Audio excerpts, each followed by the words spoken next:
Buenas, mi nombre es Sol y hoy vamos a ver glándulas suprarrenales o glándula adrenal, es lo mismo.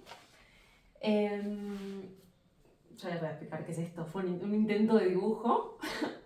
Bueno, para empezar, ¿qué son las glándulas suprarrenales? En criollo son, ¿saben que nosotros tenemos los riñones? Bueno, arriba hay dos glandulitas, son esas, ¿sí? Entonces, para ponernos en contexto, estas glándulas suprarrenales son glándulas endocrinas, eso es importante. Se encuentran entre el diafragma y los riñones, claramente. Estos se supone que son los riñones. Esto rosa se supone que son las glándulas suprarrenales. Bueno, y pongámosle que arriba estaría el diafragma, ¿no? Entonces tiene sentido que lo rosita, que son las glándulas suprarrenales, estén entre el diafragma, que estaría acá arriba, y los riñones. Acá hay una glándula suprarrenal mejor dibujada. Sorry por los colores. Lo primero que hay que saber es que la glándula suprarrenal derecha e izquierda tienen cada una como una forma característica. En este caso tenemos, este va a ser el lado derecho, este es el izquierdo. La glándula suprarrenal derecha, como se puede ver, supuestamente, tiene forma triangular o piramidal, mientras que la izquierda tiene forma de semiluna, supuestamente. ¿Qué más? Y producen corticoides que son liposolubles. Eso es muy importante y lo vamos a ir viendo ahora. Bien, vamos acá arriba este dibujito. Lo naranja, como ven acá, es la cápsula, no sé si está muy chiquita la letra, lo violeta es la corteza y lo del medio es la médula. Esta es una glándula suprarrenal cortada, ¿sí? Y bueno, como acabo de decir, va a tener tres porciones la glándula suprarrenal. Una cápsula, sí, que es lo más externo, una parte intermedia, que es la corteza, que es lo que más ocupa, y en el medio la médula, ¿sí? Ahora vamos a ir ampliándolo todo.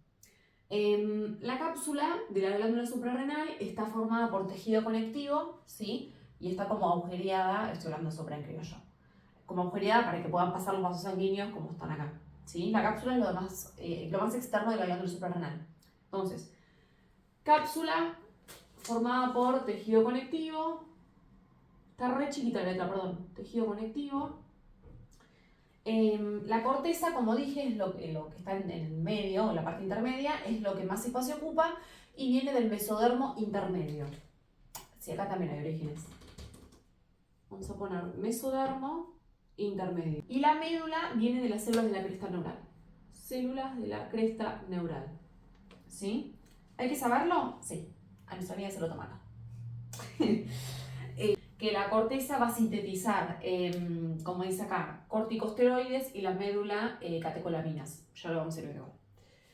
¿Sí? Entonces, ¿cuál es la conclusión de esto de acá? Es que la glándula renal tiene, la glándula suprarrenal, tiene un doble origen embriológico. Se lo graban. Y la hipófisis también, nada, dato. Pues si ya vieron hipófisis, también tiene un doble origen embriológico, también hay que saberlo. Eso también. Bien. Vamos con lo que es irrigación. Lo subí con un dibujo, perdón, no sé, entiendo que no se entiende nada, es lo que pude hacer. Esto violeta es la aorta abdominal, ¿sí? De la cual salen dos ramas y más arterias entrando en la glándula, acá lo mismo del otro lado. Después de la aorta abdominal salen otras y después de esto, que ya vamos a ver qué es, salen otras por ahí abajo. Lo celeste es la vena cava inferior, de la cual sale una vena directamente a la glándula, y acá hay otra vena, que ya vamos a ver, y una vena que sale de esa vena. Divino.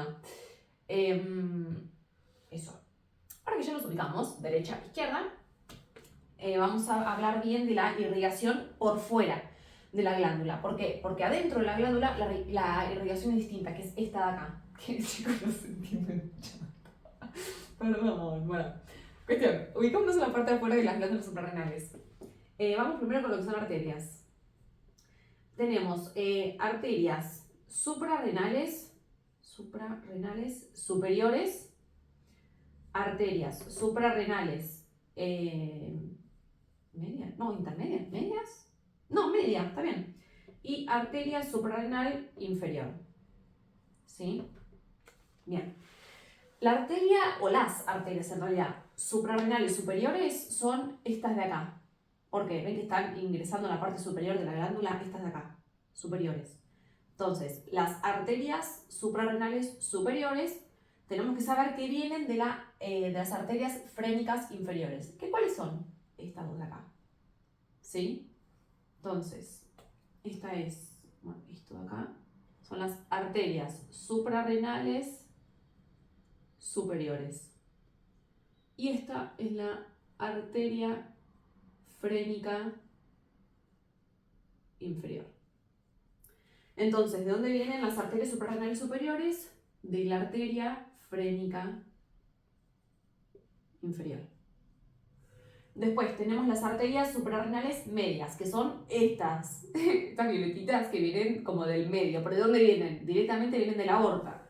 Así que está fácil, por suerte. Vienen de la aorta abdominal. Y por último tenemos las arterias suprarrenales inferiores, que son estas de acá abajo, estas violetitas de acá abajo, acá. Que esas vienen de la arteria renal, no suprarrenal. De la arteria renal, ven que viene de los riñones, la violetita, esta arteria. Entonces, las arterias suprarrenales inferiores, que ven que ingresan a la parte inferior de la glándula, vienen de la arteria renal, que entra a los riñones. ¿Se entiende?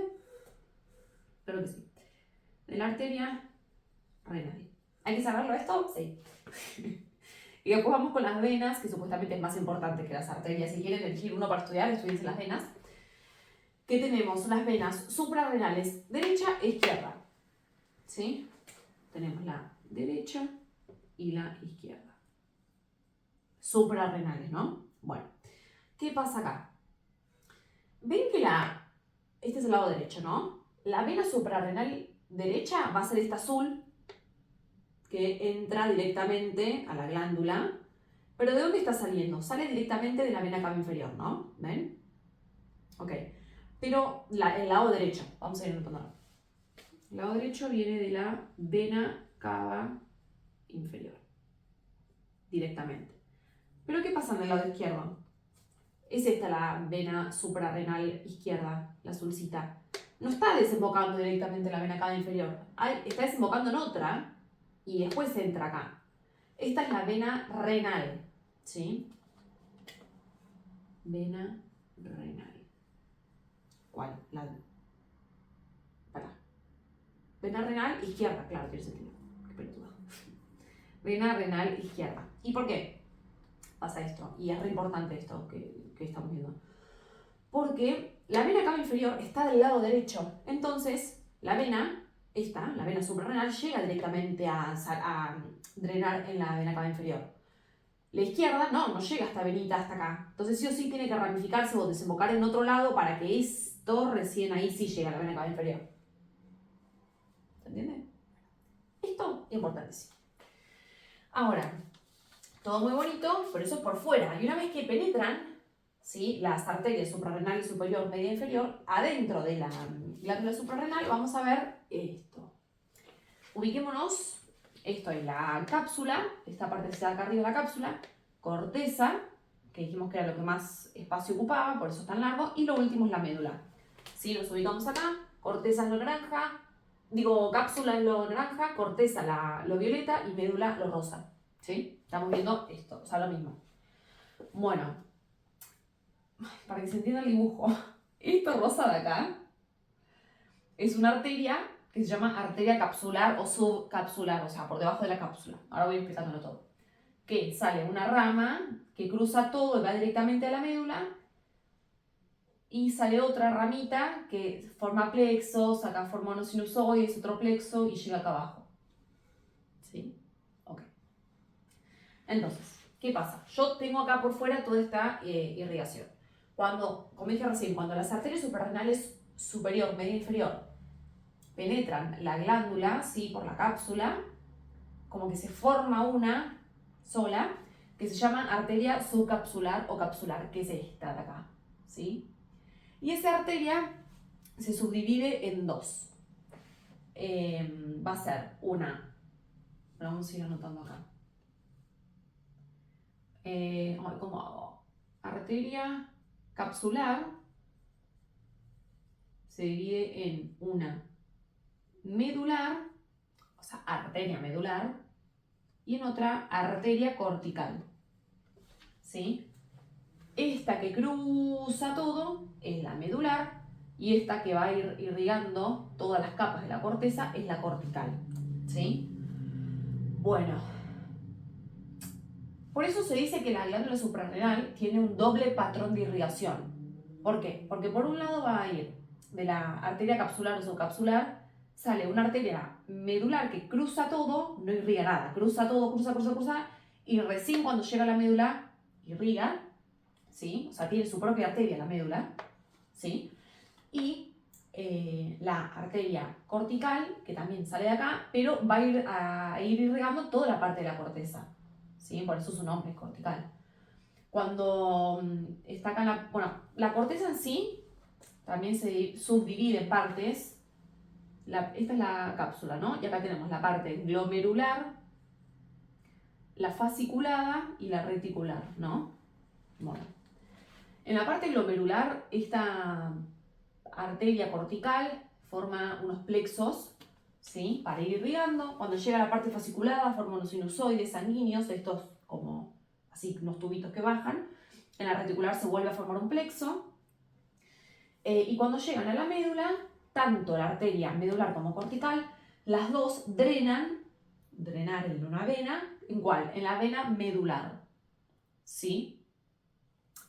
Ahora, entonces, por fuera de las glándulas suprarrenales tenemos esto, que estas arterias, cuando penetran la glándula, pasan a llamarse arteria capsular o subcapsular. Toda esta irrigación, la que dijimos, una que cruza y va directo a la médula, arteria medular, y una que va irrigando toda la corteza, arteria cortical. Y drenan todas, las dos, en la vena medular. Ahora, esta vena medular, cuando vuelve a salir de la glándula suprarrenal, cambia el nombre y se llama vena suprarrenal. ¿Cuáles serán? Estas que acabamos de ver. Estas son las venas suprarrenales. ¿Sí? Estas son las venas suprarrenales. Suprarrenales, ¿sí? Lo mismo que acá, cuando salimos se vuelven a llamar estas arterias, pero acá adentro, cuando ya penetran, se llama arteria capsular y acá vena medular. Cuando vuelven a salir para volver con la sangre, se llaman otra vez esto, ¿entienden? O los estoy mareando, espero que estén entendiendo. Ahora, ¿qué pasa? Todo muy bonito, ¿no? O sea, ya drenaron y esta vena medular sale de la corteza, sale de la cápsula, o sea, de la naranja, y nos encontramos acá afuera otra vez. ¿Cuáles eran las venas suprarrenales? Estas azules. Pero hay que tener en cuenta si estamos hablando de la glándula suprarrenal izquierda o derecha para ver en dónde va a drenar. Si estamos hablando de la glándula suprarrenal izquierda, ¿dónde drenaba? En la vena renal izquierda, ¿sí? O sea, esta vena medular sale a la cápsula, se llama vena suprarrenal, y si es la izquierda, va a drenar en la vena renal izquierda y ahí en la vena cava inferior, ¿sí? Y si justo salimos y estábamos de este lado, la vena suprarrenal derecha va a drenar directamente la vena cava inferior. ¿Se entiende? Bueno, sigamos. Vamos a pasar ahora a las regiones de la glándula suprarrenal. O sea, sí, estas tres, pero bueno, un poquito más profundo. O sea, esto... Nada, no importa. Esto es la glándula suprarrenal, ¿sí? Hicimos un corte, ¿sí? Para ver bien todas las capas que tiene la glándula, ¿sí? Es como esto, solo que acá estamos viendo cómo era la irrigación. Y acá nos vamos a enfocar en las células, en los tipos de células que hay. Y qué es lo que secreta cada parte de la glándula, ¿sí? Pero al fin y al cabo estamos viendo lo mismo. Yo acá podría agregarle las celulitas estas, como acá podría agregarle todas estas arterias y venas. Ahí en el Power de la cátedra, esta fotito está con arriba las venas estas y arterias. ¿Se entienden? O sea, es lo mismo. Es lo mismo, el dibujito. Bueno, entonces, vamos por partes. De afuera, esto es lo más superficial y esto es lo más profundo. De afuera hacia adentro, en la glándula suprarrenal tenemos cápsula, ¿sí? Lo naranja, en este caso lo verde. Dijimos formada por tejido conectivo, por eso acá dice cápsula, tejido conectivo. Después, ¿qué entramos? Lo violetita, a la corteza, ¿sí? Todo esto es la corteza, era lo que más espacio ocupaba, ¿sí? Que venía ¿de dónde? Del mesodermo intermedio. Bien. La corteza, a su vez, se subdivide en 3 zonas, como están acá. La más de arriba del todo se llama glomerular, ¿sí? Ahora vamos a ir viendo una por una. Le sigue la fasciculada, que es la que más espacio ocupa. Y por último, la reticulada, ¿sí? Glomerular, fasciculada, reticular. Y esto forma la corteza. Chicos, yo estoy dándolo todo para que me entre en el pizarrón. Y por último, tenemos a la médula, que es la parte más interna, ¿sí? La rosita acá. Médula, ¿sí? Que venía de las células de la cresta neural. Bueno, vamos a ver bien qué sintetiza y qué tipo de células hay en la parte de la corteza. Vamos con la zona glomerular. Como dice su nombre, las células van a estar agrupadas en glomérulos, ¿sí? Como en circulitos, por eso le dice circulitos, ¿sí? Ubicadas bajo la cápsula, claramente, porque está abajo de la cápsula, células en forma oval y agrupadas en arcos o glomérulos. Entonces vamos a poner agrupadas en arco barra glomérulos. Ah, bien, ni siquiera me anda, buenísimo. Agrupado en glomérulos. Y está por debajo de la cápsula, pero no me entra todo ahí. ¿Y qué es lo que va a sintetizar? Y esto sí es muy importante. La zona glomerular, o las células en realidad de la zona glomerular, van a sintetizar mineralocorticoides. ¿Cuál principalmente? La aldosterona, ¿sí? Entonces, ¿qué sintetiza?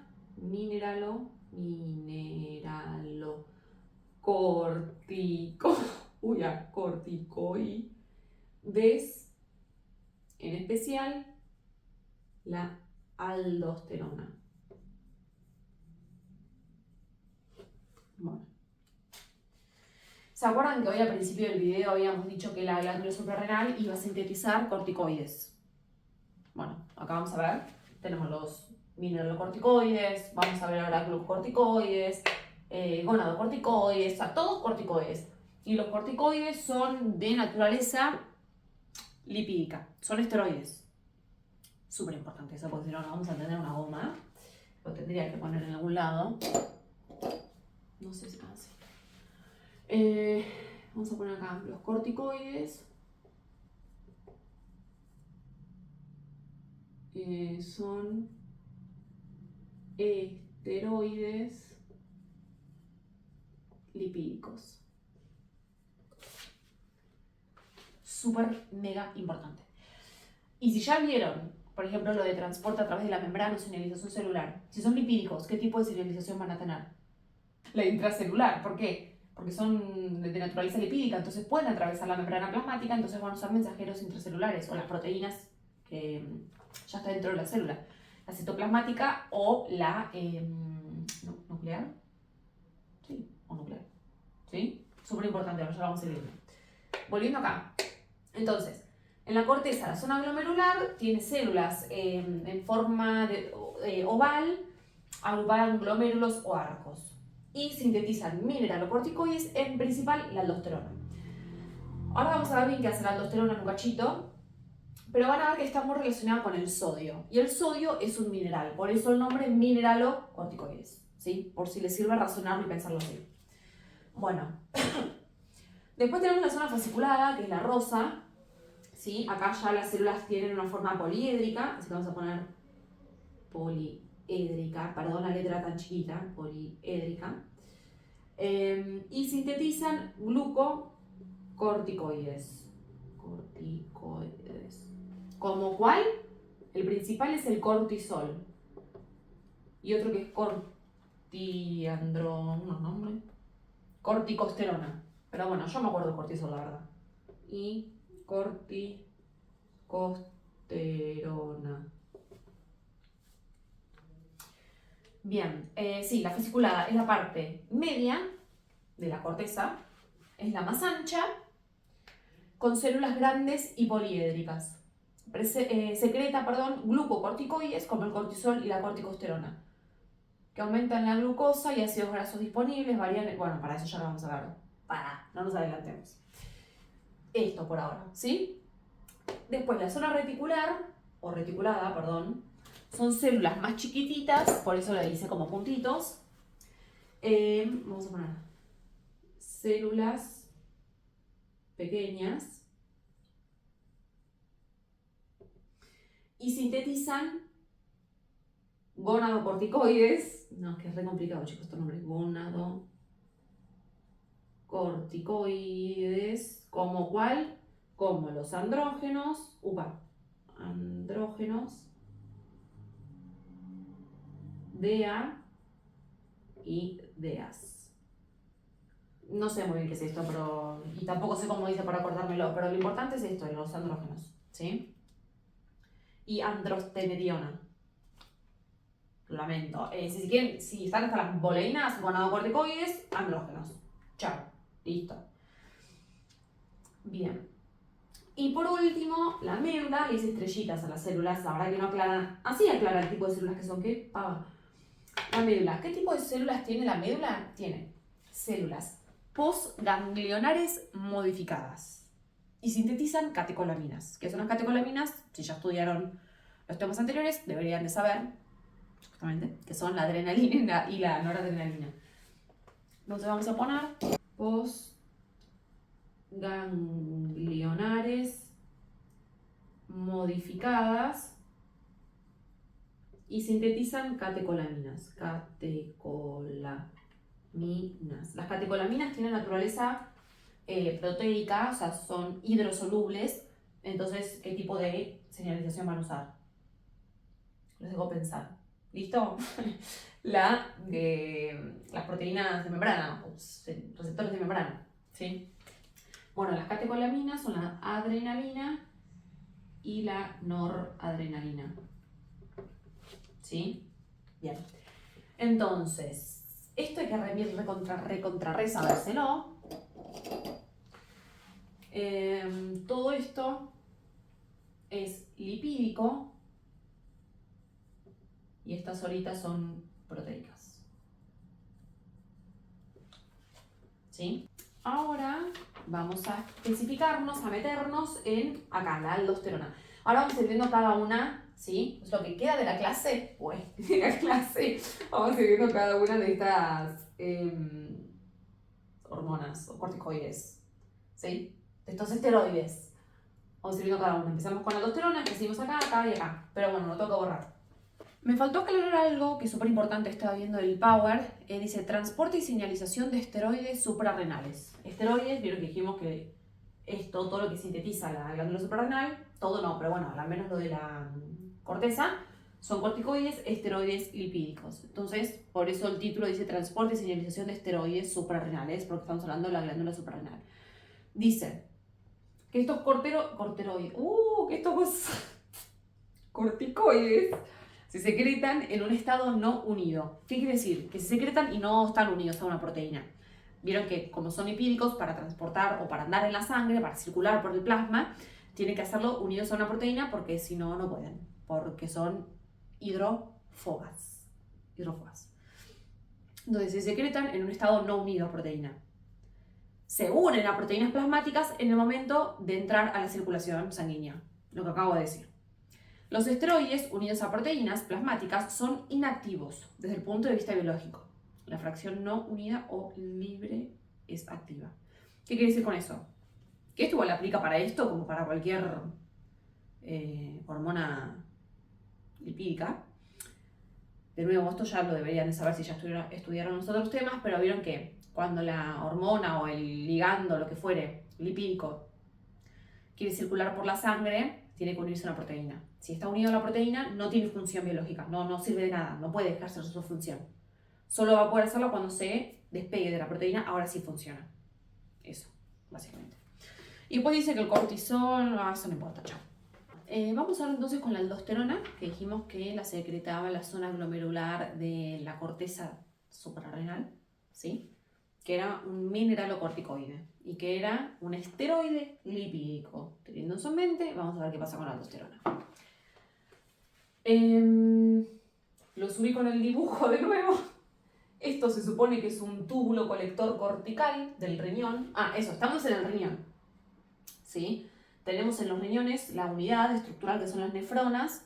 Eso lo van a ver en uno de los últimos temas de FSH. Pero bueno, eso no importa ahora.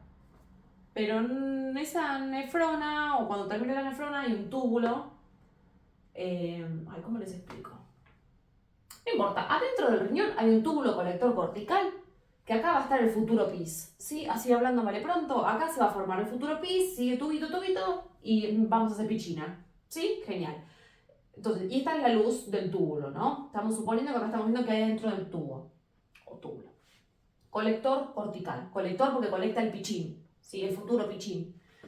Después están las células de este túbulo, yo las agrandé, pero se supone que claramente vendría a ser una mini paredecita. De nuevo, yo la agrandé a la célula de la pared del túbulo cortical colector para ver qué es lo que pasa adentro. Y después, al lado de este túbulo colector, hay un espacio extracelular con líquido intersticial y muchos vasos sanguíneos rodeando a todos estos túbulos. Los vasos sanguíneos se supone que son estos, ¿sí? Y todo el resto es el espacio que hay con líquido intersticial renal. Renal porque estamos adentro del riñón. Y después, rectángulo, círculo. Rectángulo es canal epitelial de sodio, ya voy a explicar todo, pero esto para que se ubiquen en el dibujo, y el circulito es la bomba sodio-potasio. ¿Sí? Bueno. Vamos a ir leyendo primero que dice acá la cosa esta de la cátedra y ahí voy a explicar cómo funciona. Dice que la aldosterona es el principal mineralocorticoide secretado por las células de la zona glomerular, ya sabemos. Aumenta la absorción de sodio y cloruros en los túbulos renales. Está rara eso. Aumenta la reabsorción de sodio y cloruros en los túbulos renales. Vamos a ir poniéndolo acá. Estamos hablando de la aldosterona. A ver, vamos a poner acá.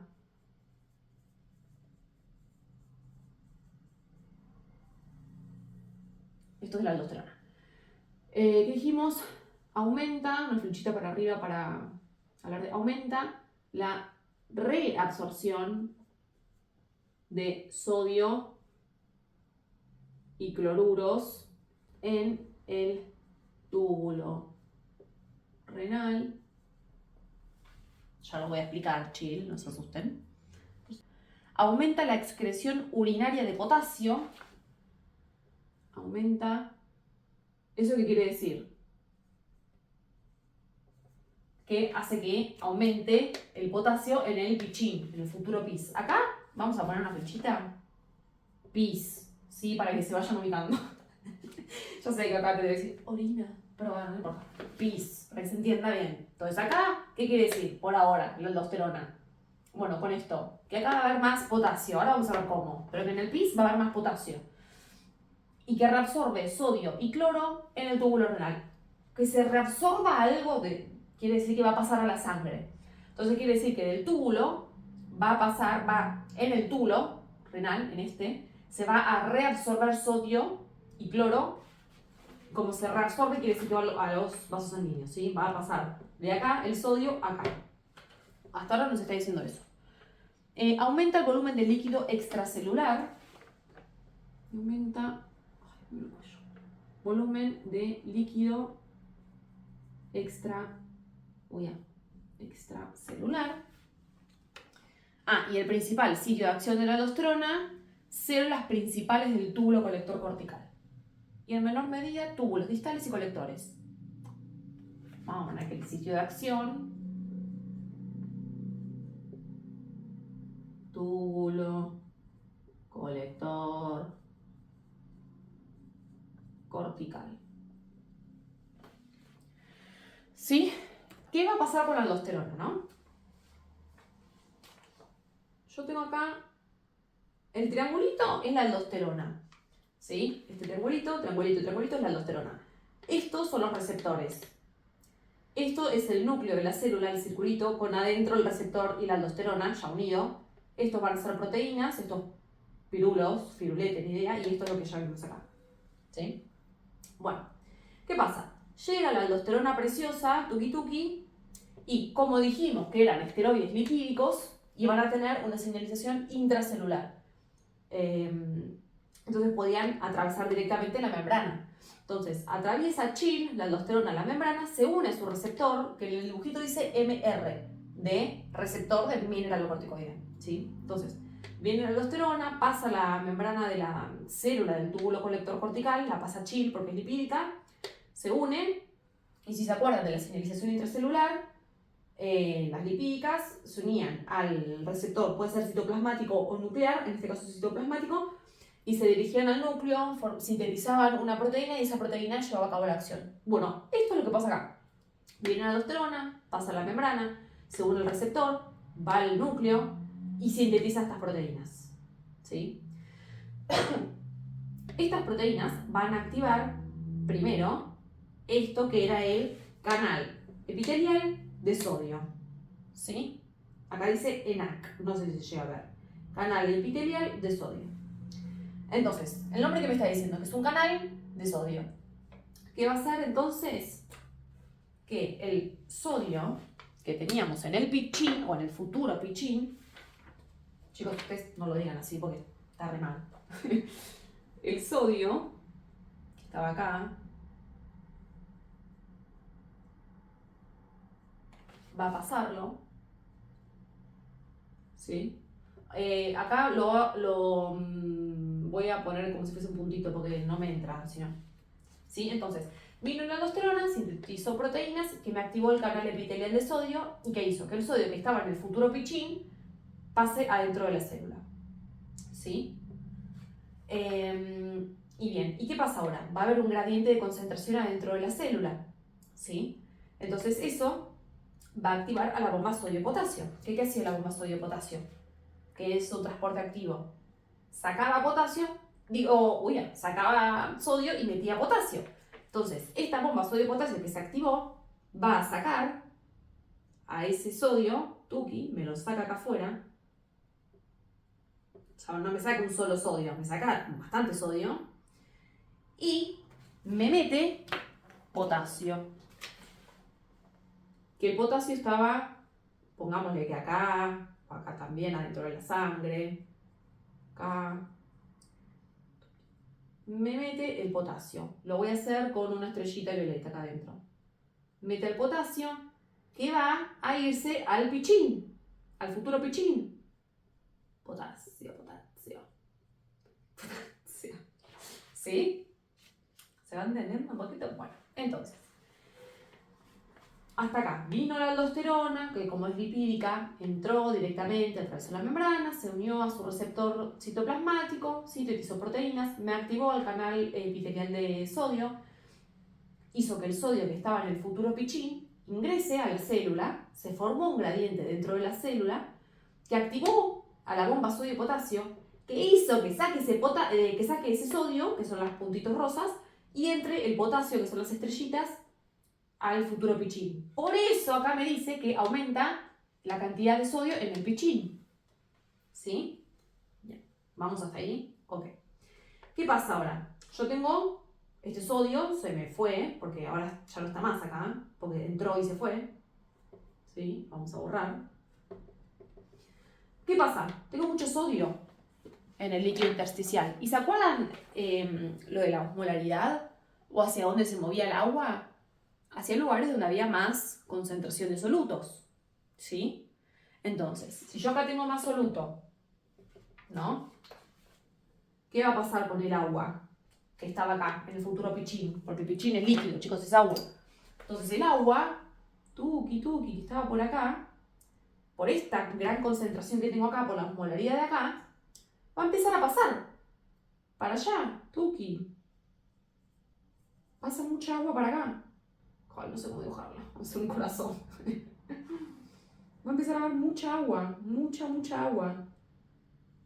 Porque quiere equiparar las concentraciones, ¿sí? El agua. Entonces, en el líquido intersticial voy a tener, por el momento, mucho sodio y también mucha agua. Entonces me está aumentando el volumen, es decir, la cantidad de líquido intersticial. Aumenta el volumen del líquido extracelular o intersticial, es lo mismo, más o menos. No es lo mismo, pero acá es lo mismo, ¿sí? ¿Se va entendiendo? Bueno, ¿y qué pasa? Soltemos el cuello hecho parcha. Acá lo que pasa es que, o sea, el sodio también va a entrar. No importa muy bien cómo y por qué, eso lo vemos en el año que viene. Porque esta es la parte que yo no termino de entender, por qué de la nada ahora el sodio entra al vaso sanguíneo Si alguien me lo quiere explicar, se lo agradezco. Pero bueno, si yo le dijo no te enrosques, solamente sabe cómo aumenta el volumen de líquido extracelular o intersticial. Es al sodio, todo se va a meter al vaso sanguíneo también. Entonces, vayamos a ver por qué, perdón, eso no sé. Pasa todo el sodio también a los vasos sanguíneos. Y de nuevo, como ahora dentro de los vasos sanguíneos hay mucho soluto, el agua también va a entrar.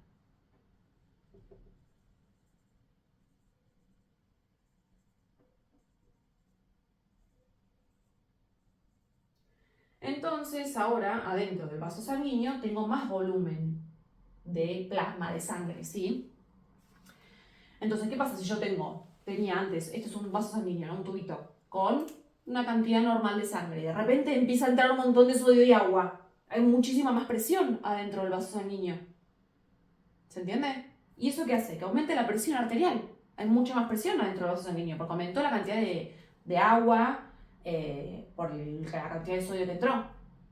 ¿Sí? Entonces, vamos a ver que en realidad la acción principal de la aldosterona es subir la presión arterial, que no estaba anotada. Mira lo más importante, subir la presión arterial. Y, como acá vimos, se cumplió también el primero. Aumenta la reabsorción de sodio y cloruros, bueno, lo del cloruro ni idea, porque nunca lo nombran, pero bueno, asumo que pasará lo mismo, en el túbulo renal. Es raro que diga en el túbulo renal porque parece que se reabsorbe al túbulo renal, pero no. Es como que la reabsorción ocurre acá, en el túbulo renal, pero en realidad está yendo al vaso sanguíneo, ¿sí? Entonces reabsorbe la cantidad de sodio en los vasos sanguíneos. ¿Se entendió? ¿Qué hace la aldosterona? Entonces, vamos una última vez rapiduli. Viene la aldosterona.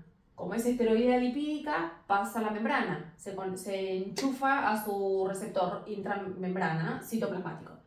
Van al núcleo, sintetizan proteínas que son los chiruflos estos, verdes. Eso activa el canal epitelial de sodio, ¿sí? ¿Qué hace este canal epitelial de sodio? Como dice el nombre, sodio. Hace que el sodio pase hacia adentro de la célula del túbulo colector cortical. Entonces el sodio que estaba dentro del túbulo, formando el futuro pichín, entra a la célula, ¿sí? Se forma un gradiente, porque ahí empieza a haber mucha concentración, mucha concentración de soluto en la célula. Se activa la bomba sodio-potasio. Saca el sodio hacia el líquido intersticial, donde también están los vasos sanguíneos.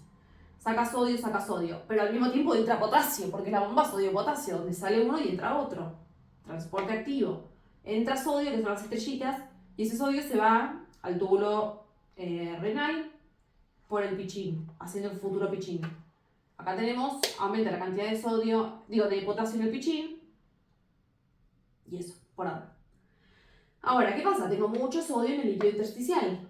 Aumenta la concentración de soluto. Entonces el agua, por la osmolaridad, pasa del túbulo renal, que estaba formando el futuro pichín, pasa por osmosis, hacia el líquido intersticial, que son los corazones celestes. Entonces, de repente tengo un montón de agua ahí afuera, entonces aumenta el volumen del líquido extracelular.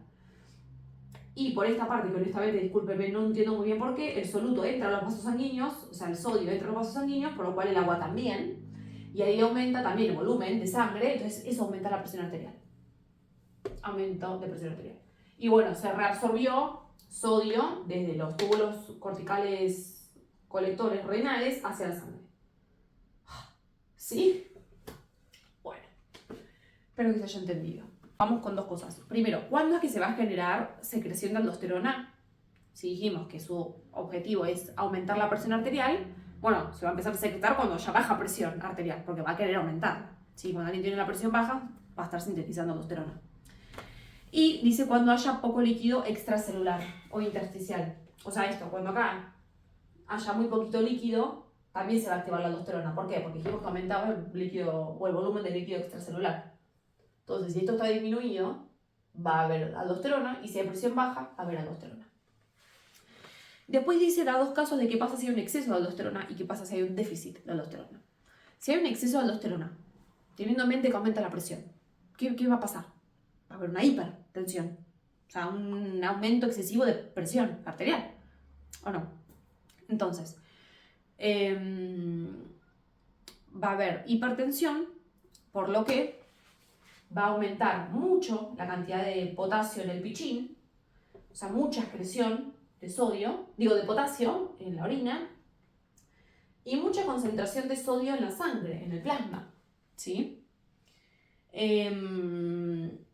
¿Y qué más va a pasar? Bueno, como hay mucha presión arterial, lo que va a hacer el cuerpo es activar la diuresis por presión. Diuresis es cuando vas al baño a hacer pis. Aumenta la diuresis, o sea, aumenta la micción, la cantidad de veces que vas al baño por presión, porque hay presión alta. Entonces, ¿qué va a pasar? Es como que se activa este sistema de defensa de diuresis por presión, donde el exceso de aldosterona produce hipertensión. Entonces, la célula lleva a cabo la diuresis por presión, donde la célula favorece la excreción de sodio hacia la luz tubular y la reabsorción de potasio. O sea, ¿qué hace esta diuresis por presión? Todo esto, pero al revés. Mete sodio y saca potasio. ¿Se entiende? En vez de sacar potasio y meter sodio, hace lo mismo pero al revés. Saca sodio. Y como saca sodio y hay mucho soluto de sodio, ¿a dónde va a ir el agua? Al futuro pis, porque acá hay más sodio, acá hay más soluto. Entonces el pis va a ser diluido. O sea, muy clarito, casi transparente el pichín. Y va a haber mucho potasio en sangre. Entonces dice, favorece la excreción de sodio por el pichín, o sea, hacia la luz tubular, y la reabsorción de potasio. Dijimos que reabsorción es que vaya a la sangre, entonces va a haber más potasio en la sangre. El aumento de sodio en la luz tubular hace que el agua vuelva a pasar hacia adentro del túbulo renal para equilibrar las concentraciones. Lo que acabo de decir. De esta forma se equilibra la presión arterial y va a haber orina diluida, con mucho sodio como soluto. ¿Qué pasa si hay déficit de aldosterona? Va a haber muy baja presión. Y ahí vamos a tener una hiponatremia y una hiperpotasemia. Pensemos qué son estas palabras. Hiponatremia y hiperpotasemia. Intentemos analizar qué son estas palabras, o sea, qué me quiere decir cada parte de la palabra. Hipo es poco. Sodio.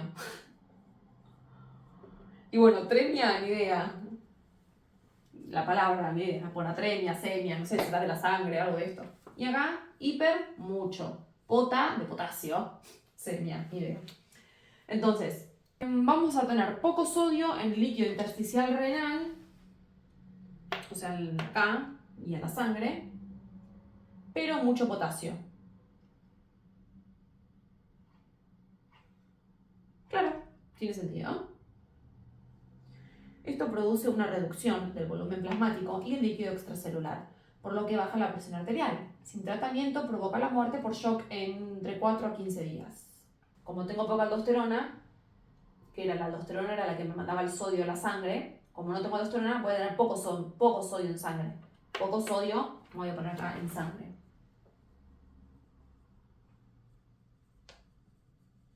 ¿Sí? Y sí va a haber mucho potasio, porque la aldosterona nunca me activó esta bomba, entonces nunca se eliminó el potasio. Entonces puede tener mucho potasio en la sangre. ¿Sí? Eso es lo que pasa. ¿Y cómo está regulada esta aldosterona? ¿Qué es lo que lo regula? Esto es súper importante. El sistema renina, angiotensina, aldosterona. Que ahora vamos a verlo. Aldosterona. Esto regula todo este choclo. Vamos a ver ahora el sistema renina, angiotensina, aldosterona, que dijimos que era el sistema que regulaba la aldosterona. ¿Dónde empieza todo? Los voy a ubicar en los dibujitos. Esto es un riñón, la glándula suprarrenal. Esto se supone que es un hígado. Esto se supone que son unos pulmones. ¿Sí? Bien. Bueno, ¿qué va a pasar? Paso 1. Baja la presión arterial. Habíamos dicho que la aldosterona tenía como objetivo último aumentar la presión arterial. Entonces, y habíamos dicho que cuando se activaba la aldosterona, cuando había presión baja y cuando había poco líquido extracelular. Entonces, baja la presión arterial. unas células que están en el riñón, llamadas juxtaglomerulares, sensan que baja la presión arterial y van a sintetizar renina. ¿Sí? Esta renina va a viajar al hígado, donde está el angiotensinógeno, y lo va a convertir en angiotensina 1. Entonces la renina viaja al hígado, donde está el angiotensinógeno, para convertirlo en angiotensina 1. Esta angiotensina 1 viaja al pulmón, donde se va a convertir en angiotensina 2 gracias a la enzima convertidora de angiotensina. Primera vez en la vida que hay una enzima fácil de acordarse. Porque básicamente te está diciendo qué hace. Convierte la angiotensina 1 en 2. Y esta angiotensina 2 tiene dos caminos a seguir que igual pasan las dos. Por un lado va a tensar los vasos sanguíneos, ¿sí? O sea, los tensa, o sea, imagínense, esto está chill y ahora está tensado, los tensa. Y va a hacer que sintetice también aldosterona. Si yo sintetizo aldosterona, que habíamos dicho que aumentaba la presión arterial, ¿por qué? Porque había más líquido, más volumen de líquido extracelular, y encima tenso los vasos sanguíneos, o sea, los tenso y tengo encima adentro más volumen, va a aumentar la presión arterial de una forma increíble. ¿Sí? ¿Se entendió? Bueno, ¿cómo me acuerdo estos nombres? De nuevo, analicemos los nombres. Angio viene de vaso sanguíneo. ¿Sí? Vaso sanguíneo. ¿Sí? Como angina de pecho, ¿tendrá que ver? No importa. Angio viene de vaso sanguíneo. Y después tensinógeno, que me lo tensa. O sea, me tensa los vasos sanguíneos. Y angiotensina, lo mismo, me tensa el vaso sanguíneo 1, me tensa el vaso sanguíneo 2, me va a tensar los vasos y me va a sintetizar la aldosterona. Se aumenta la presión arterial. Chao. Ahora vamos a pasar a al siguiente corticoide. ¿Sí? Nos ubicamos dentro de la glándula suprarrenal. Vamos a estar en la zona de la corteza, en la región fasciculada, que sintetizaba glucocorticoides, principalmente el cortisol. Ahora vamos a hablar del cortisol. No sé si sabían, o si escucharon alguna vez, que las personas súper estresadas tienen el cortisol alto. ¿Sí? El cortisol es la hormona del estrés. Entonces con eso ya podemos sacar un montón de información. A ver, vamos a tener en cuenta, así como aspectos súper generales, que nos acordamos sí o sí para poder razonar el resto. ¿Qué hace el cortisol? Si dijimos que es la hormona del estrés, vamos a poner acá como funciones claves y ahora las vamos a ir explicando. Va a aumentar los niveles de glucosa en sangre,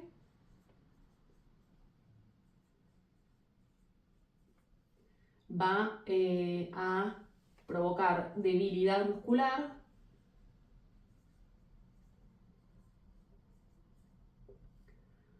y, o sea, en casos extremos, osteoporosis puede provocar osteoporosis.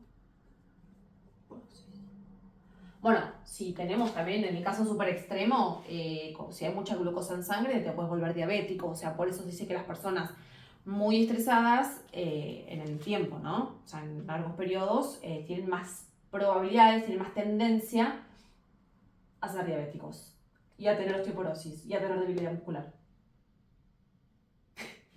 Bueno, entonces no se estresen. Tengamos en cuenta, bueno, que el cortisol sigue siendo un corticoide esteroideo lipídico. Seguimos, o sea, todo esto son esto, no se lo saquen de la cabeza. Bueno, teniendo en cuenta esto, que el fin último del cortisol va a ser este, vamos a ir desglosando. Dice, o sea, porque dice, ¿qué es lo que hace el cortisol a nivel del hígado, a nivel del tejido adiposo, a nivel de las células y en otros tejidos? En el hígado, vamos a dibujar así el hígado. A ver, vieron que el hígado, junto con el riñón, no me acuerdo si era la glándula suprarrenal o el riñón. Bueno, son los órganos gluconeogénicos por excelencia, y el órgano donde se producen todos estos quilombos metabólicos que estamos viendo es el hígado. Entonces, Acá vamos a mechar metabolismo de hidratos de carbono, metabolismo de lípidos. Espero que lo hayan estudiado, que se acuerden, porque si no, no se van a entender una goma. ¿Qué va a pasar en el hígado si mi objetivo es aumentar la glucosa en sangre? Voy a sintetizar glucosa nueva. ¿Cómo se llamaba eso? Gluconeogénesis. Entonces en el hígado va a aumentar la gluconeogénesis.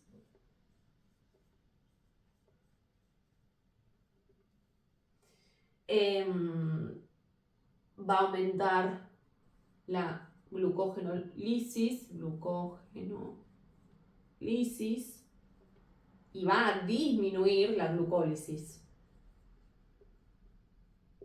¿Por qué disminuye la glucólisis? Porque, si no están entendiendo esto, vayan a mi video de hidratos de carbono, que explico esto. Ahí lo explico súper bien. Porque si no, es eterno el video. Disminuye la glucólisis para no perder el compuesto de glucosa en sangre.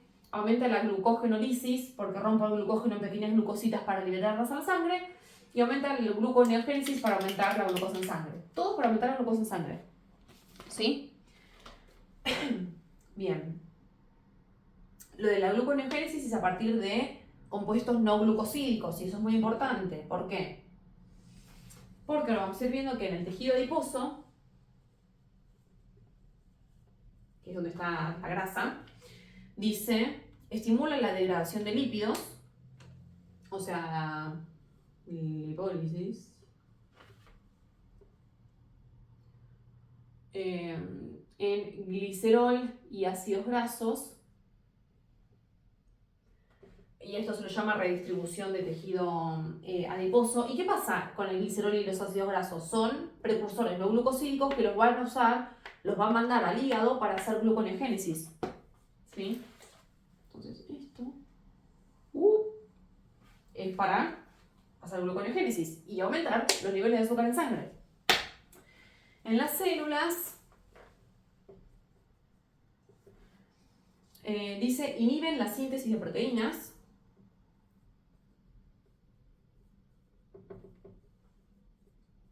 Pero aumenta la degradación de proteínas. ¿Por qué? ¿Qué pasa si yo degrado una proteína? Voy a tener su ¿cómo se llamaba? ¿Precursor? ¿Se dice? No me acuerdo. Pero voy a obtener aminoácidos. ¿Y para qué me sirven los aminoácidos? Es un precursor no glucosídico para irse para acá y seguir formando gluconeogénesis. ¿Y por qué dejo de sintetizar proteína? Porque no quiero sintetizar proteína, necesito degradarla, no generar nueva. Necesito degradar la proteína que ya tengo. ¿Que ¿De dónde la voy a sacar? ¿De dónde voy a sacar la proteína que necesito para degradarla y formar más de glucosa? ¿Dónde tenemos más proteína? En los músculos. La típica que toman papota, el aprote y que esto y que aquello, ¿por qué? Porque quieren que le crezca el músculo. Entonces, ¿de dónde va a sacar la proteína? El cortisol. De los músculos. Entonces se me debilitan los músculos, ¿entienden? Me entusiasmé. Por eso produce debilidad muscular. Porque me come el músculo. Para tener aminoácidos, para hacer gluconeogénesis, para aumentar la glucosa.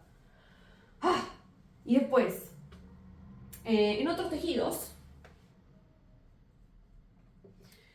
dice, reduce el ritmo de utilización de la glucosa, o sea, menos utilización de glucosa, porque quiere mantener los niveles altos de glucosa. Claro, no la voy a usar, o sea, voy a intentar usarlo lo menos posible. Y promueve la oxidación de ácidos grasos para obtener energía. Acá, de ácidos grasos. Más oxidación de ácidos grasos. E inhiben la glucólisis. Bueno, sí, ya lo puse ahí. Glucólisis. ¿Sí? Entonces, dice, usan las proteínas del músculo y los lípidos del tejido adiposo para producir más glucosa por gluconeogénesis. ¿Ven? Ya todo esto con el fin último de aumentar la glucosa en sangre. ¿Por qué? Porque si estoy estresada, necesito más glucosa porque tengo todo el metabolismo activado, estoy acelerada y me consumo más glucosa. Entonces, o sea, voy a intentar no utilizar menos glucosa, pero no sé, vamos a tener más glucosa en sangre, ni idea. Pero ¿se entiende esto? ¿Se puede razonar? Porque yo estoy en memoria y no me lo sé, pero si yo me acuerdo que el fin último del cortisol es aumentar los niveles de azúcar en sangre, y me ponen un multiple choice que me dice, el cortisol estimula la glucólisis, voy a decir, y no, si yo quiero mantener los niveles de azúcar en sangre, ¿cómo voy a hacer glucólisis? No, quiero producir azúcar, voy a estimular la gluconeogénesis. ¿Entienden? De nuevo, yo esto no me lo sé, pero sí me acuerdo de esto y intento razonar todo el resto. Dice también que el cortisol lo que hace a nivel de los huesos, ya no tengo espacio,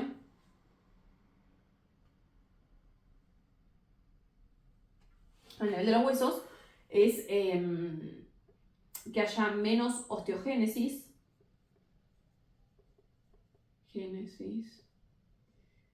más paratormona, que eso activaba los osteoclastos, no sé si se acuerdan de ART1, osteoclastoma, ¿se entiende?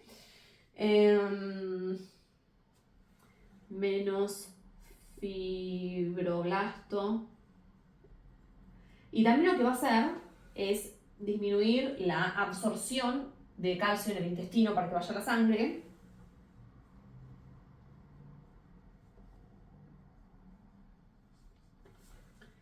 También va a disminuir la reabsorción en el riñón para que no vaya calcio a la sangre también. Menos calcio, pero acá, bueno, riñón.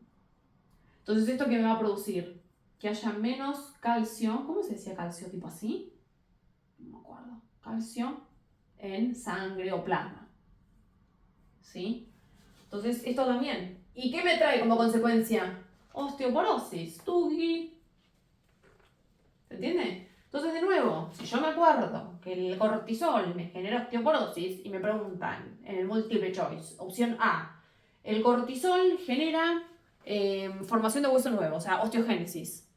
No. Si voy a tener osteoporosis, ¿cómo me va a generar hueso nuevo? No, esa no es. Otra, la opción B, hace que haya menos paratormona. No, tiene que haber, porque si tengo menos paratormona voy a tener menos resorción. Entonces no voy a tener osteoporosis. No. Otra. Opción C. No sé. Hay menos calcio en sangre. Bueno, sí, es así. ¿Se entendió? Espero que sí. Después dice, para que no olvido, acá. Entonces, en el Power de la cátedra dice que el cortisol aumenta la gluconeogénesis, es lo que vimos acá, la gluconeogénesis, aumento de enzimas que convierten aminoácidos en glucosa en los hepatocitos. Claro, ¿qué quiere decir? Va a aumentar la cantidad de enzimas que transforman aminoácidos en glucosa en los hepatocitos. Hepatocitos son las células del hígado. Movilización de aminoácidos desde tejidos extrahepáticos, sobre todo del músculo. Claro, ¿por qué? O sea, mueve los aminoácidos de tejidos extrahepáticos, o sea, de los músculos, no sé, de la pierna, ponele, sobre todo del músculo. Claro, ¿para qué? Para usar los aminoácidos, para hacer más gluconeogénesis. Y dice antagonización de la inhibición de la glucogenogénesis hepática mediada por insulina. Claro, e inhibe la glucogenogénesis, porque no quiero almacenar glucosa, necesito tenerla en la sangre, entonces la inhibe. Después, disminuye la utilización celular de glucosa, lo tenemos acá. Disminuye las proteínas celulares, excepto en el hepatocito, claramente, porque en el hepatocito voy a querer tener todas las proteínas para hacer esto. Dice descenso de la síntesis de proteínas y mayor catabolismo de proteínas ya existentes, menos síntesis, más degradación. Debilidad muscular y pérdida de funciones inmunitarias, eso es lo importante. Vamos a poner acá, menos sistema inmune, porque el cortisol también es inmunosupresor. Disminuye el transporte de aminoácidos a células extrahepáticas. Claro, yo no quiero de sacar aminoácidos de mis células del hígado y mandarlas a otro lado. No, yo lo necesito acá para hacer gluconeogénesis. Aumenta la movilización de ácidos grasos del tejido adiposo. Sí, lo que vimos acá. Aumenta la concentración de ácidos grasos libres en el plasma. Sí, porque me hizo lipólisis y me dejó ácidos grasos en la sangre para que lleguen al hígado para hacer esto. Y aumenta la utilización de ácidos grasos con fines energéticos. Lo mismo. Después, otra cosa importante a tener en cuenta es que el cortisol es un antiinflamatorio. Eso es súper importante. No sé si hay que saberse las etapas del proceso inflamatorio. Yo honestamente no me las sé, honestamente. Pero bueno, dice que actúan en las primeras etapas del proceso inflamatorio para disminuir este proceso y si ya empezó, agiliza la cicatrización y desaparición. Disminuye la fiebre, también el cortisol, porque reduce la liberación de interleucina 1 por los leucocitos y son inmunosupresores. ¿Sí? El cortisol también va a estar regulado por los ciclos circadianos, que no sé si ya lo vieron en Hábitat, a eso no me acuerdo, pero los ciclos circadianos es como el reloj biológico del cuerpo que, no sé, sabe que a la mañana cuando nos despertamos, por ejemplo, hay un pico de cortisol porque recién nos despertamos, tenemos que estar alertas, activos, y después baja. O sea, eso está como regulado por la luz del sol, por el... Por eso es importante que el cortisol va a estar regulado por el ciclo circadiano y se libera de forma pulsátil, ¿sí? Y tiene un pico en la mañana de cortisol apenas nos despertamos y otro más a las 6 de la tarde, ponele. Bien, y circula unido a proteínas por la sangre. ¿Por qué? Porque son esteroides lipídicos. Bien. Bien, ahora, ¿qué más tenemos que saber de esto? Es que los glucocorticoides, ¿sí? O sea, el cortisol, está regulado por el eje hipotálamo hipofisario glándula suprarrenal. Está todo relacionado. Funciona el eje hipotálamo hipófisis glándula suprarrenal. Bueno, la H es el hipotálamo, esto es la hipófisis glándula suprarrenal.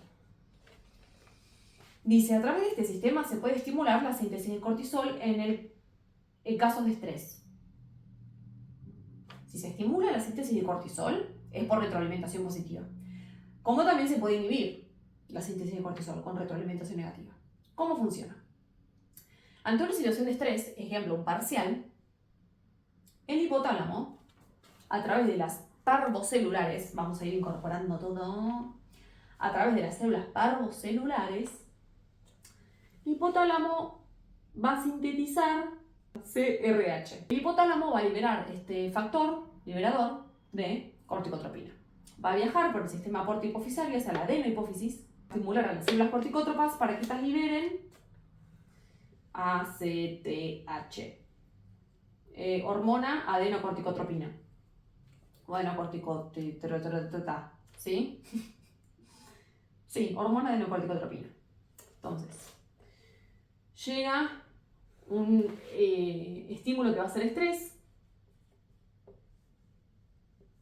me estimula el hipotálamo, sintetiza hormona liberadora de corticotropina, viaja a través del sistema porta hipofisario hacia la adenohipófisis, me estimula las células corticótropas para que liberen hormona adenocorticotropina.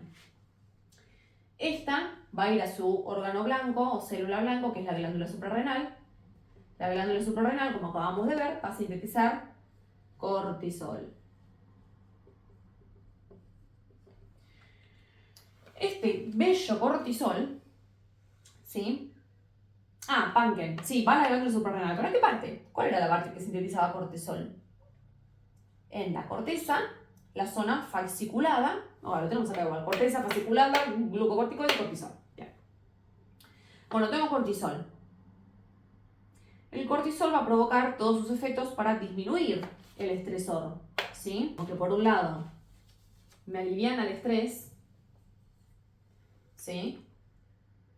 Va también por otro lado a hacer la gluconeogénesis, movilización de proteínas, movilización de grasas, lo que estuvimos viendo hasta recién. Pero también tiene que hacer la retroalimentación negativa porque si no nos pasamos de cortisol y no queremos tener osteoporosis, debilidad muscular ni ser diabéticos. Entonces va a ser retroalimentación negativa, tanto a nivel de la hipófisis como del hipotálamo. Y ahí se regula toda esta bella cascada. ¿Sí? Vamos a pasar a la corteza de la glándula, a la zona reticular, que sintetizaba gonadocorticoides como los andrógenos DEA y DEAs, y otra más que no me importa. Gracias a la Virgen Santa, es cortito.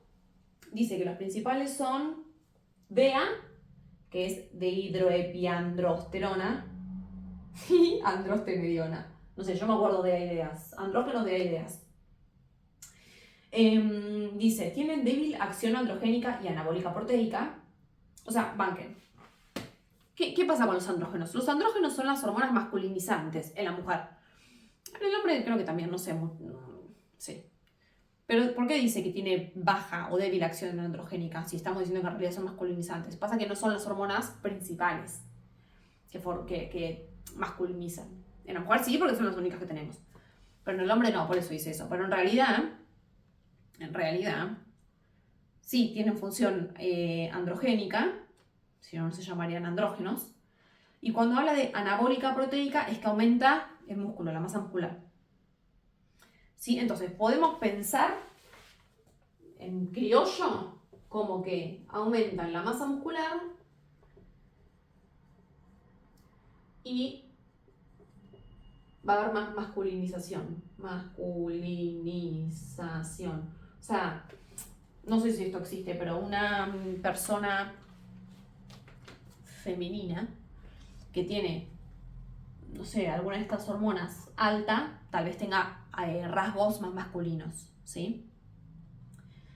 Bueno, pueden ser convertidos en tejidos periféricos en testosterona, eso sí me parece importante. O sea, esto, en tejidos periféricos, asumo que periférico a la glándula suprarrenal, pueden volverse testosterona. Y en la mujer es la principal fuente de andrógenos y en exceso puede generar masculinización, lo que acabo de decir. Bueno, vamos con lo último, que son las hormonas que están en la médula de la glándula suprarrenal. Médula sintetizaba catecolaminas, que son la adrenalina y la noradrenalina. ¿Qué tenemos que saber? Que estas células son células cromafines, es decir, tienen afinidad por el color. Son células postganglionares modificadas, es decir, que están relacionadas con el sistema nervioso. ¿Por qué? Porque ahora vamos a ver que la adrenalina y la noradrenalina funcionan con el sistema nervioso. Con el sistema simpático y parasimpático. Entonces, esa relación con el sistema... Perdón por los ladridos de mi perra. Que esa relación con el sistema nervioso hace que sean en realidad células postganglionares modificadas, ¿sí? Bueno, mi perra sigue ladrando, así que yo voy a hablar más fuerte, porque si no, no termino más. Hay un ruido bárbaro en mi casa. Seguimos. Estas hormonas, las catecolaminas, vienen de la tirosina, ¿sí? Porque son aminas catecolaminas, que vienen de la tirosina y del triptófano, de estos aminoácidos. Después van a ver que se sintetiza 90% de adrenalina y solo un 10% de noradrenalina. Y ese 10% encima después va a pasar a ser adrenalina también, así que... Bien. ¿Cuándo se utilizan estas hormonas? En situaciones de emergencia o huida, ¿sí? Entonces, cuando estamos en una situación de emergencia, no sé, yo qué sé, se me está quemando la casa y tengo que correr, voy a tener un montón de síntesis de catecolaminas. Como puse acá, las catecolaminas tienen naturaleza proteica, quiere decir que van a utilizar segundos mensajeros. Y después van a ver que hay dos receptores. Tenemos los receptores alfa y los beta, ¿sí? Que recepcionan estas hormonas. La adrenalina estimula los dos, ¿sí? Los dos receptores, el alfa y la beta. Y la noradrenalina, principalmente solo la alfa. Apenas la beta, por eso ni la pongo. Bien, ahora, ¿qué hace cada receptor? Esto hay que saberlo, sí. ¿Qué va a hacer cada receptor? Vamos con el alfa primero. El alfa va a hacer vasoconstricción, ¿sí? Me contrae los vasos sanguíneos. Entonces eso me causa hipertensión, como acabamos de ver. Me va a dilatar las pupilas, relajación de los músculos intestinales. ¿Por qué? Porque ¿para qué quiero estar haciendo la digestión cuando se me está quemando la casa? Quiero salir corriendo. Chau, digestión. Contracción de esfínteres. Ponele que, no sé, me hacía pichino, popó, se contrae todo, la mierda, yo tengo que salir corriendo. Contracción pilomotora es cuando se te ponen los pelos de punta. Y sudoración. Bien, vamos con los beta. Los beta hacen vasodilatación. Y yo acá me acuerdo que en clase le pregunté al profe, le digo, ¿pero cómo? ¿Se me van a contraer o se me van a dilatar los vasos sanguíneos? No entiendo. Me dice, depende de qué parte del cuerpo. Porque si, por ejemplo, acá me va a contraer lo que son los vasos sanguíneos de los intestinos, el útero, de órganos que no son meramente importantísimos, esenciales para huir. Por ejemplo, me dice vasoconstricción de la piel, del intestino, de cosas no importantes. Ese es mi toma de notas de clase. Y en la vasodilatación, ¿qué se me va a dilatar? Por ejemplo, los vasos sanguíneos del cerebro, del corazón, de los pulmones y del músculo esquelético para salir corriendo, literalmente. Entonces, alfa constringe, beta dilata.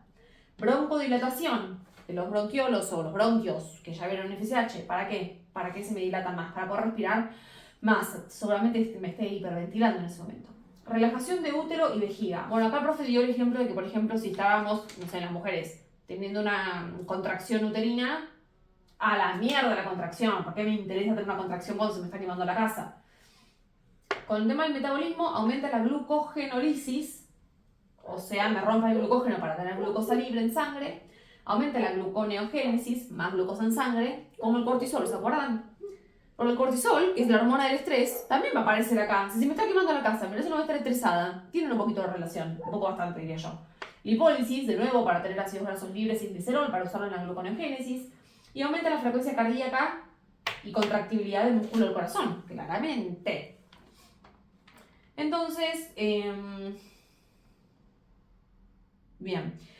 Dice que las catecolaminas, entonces, estimulan la glucogenólisis, aumenta la tensión arterial y frecuencia de gasto cardíaco, sí, incrementa la frecuencia respiratoria y profundidad inspiratoria, o sea, una inspiración profunda. Dilatan las coronarias y vasos del sistema osteomuscular, o sea, me dilatan lo que es del corazón, de los músculos para salir corriendo, ¿sí? Eso lo hace los beta. Y genera vasoconstricción de vasos de la piel y el tubo digestivo, los alfa. Estableciendo las condiciones para el esfuerzo físico máximo necesario en condiciones de lucha o huida. Bueno, después acá yo tengo esto del sistema nervioso simpático y parasimpático, que el simpático es el que se va a activar acá, con la adrenalina y noradrenalina.